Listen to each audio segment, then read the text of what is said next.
Morning, I'm Bill Lemon, City Historian for Laverne, and this morning we're going to talk a little bit about the packing houses for the citrus in this area. Behind me is the Verne Orange Association packing house number 2, and it was built in about 1920 to 21. It was built to help the overload of citrus production that had come to our town, which was officially referred to as the heart of the Orange Empire. So we had our pride in all our citrus, and we wanted to take care of it as much as we could. This particular building here had all the up-to-date equipment for the time that it was built 100 years ago, and they were very proud of it. And I have a special interest in this building because both of my parents worked here, and this is where they met. My dad was a box maker and a labeler, and he also put ice on the railroad cars to keep the citrus fresh. My mom was a grader, so she would sort out the oranges, make sure they were all in good shape before they were actually packed.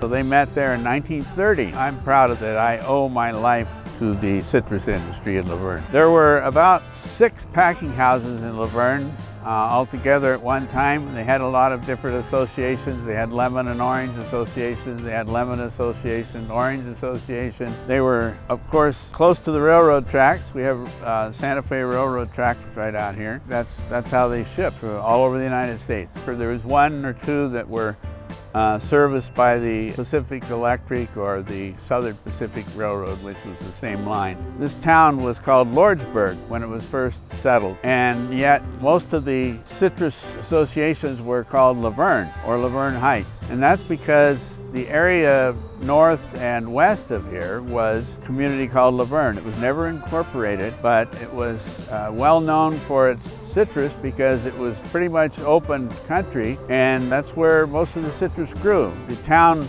was wanting to change its name from Lordsburg to Laverne because people were used to having the name Laverne associated with the citrus. And then the area that had been Laverne was eventually changed to Laverne Heights, and then it was incorporated for the most part into the city of Laverne, which is as it is now. Another thing that this packing house is noted for is that it was the site of the last processing of citrus in Laverne.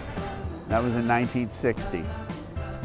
Prior to that, the other places had closed down, or some of them had actually moved to other cities and continued to process there. We're very proud of all these packing houses and the industry that they're a part of.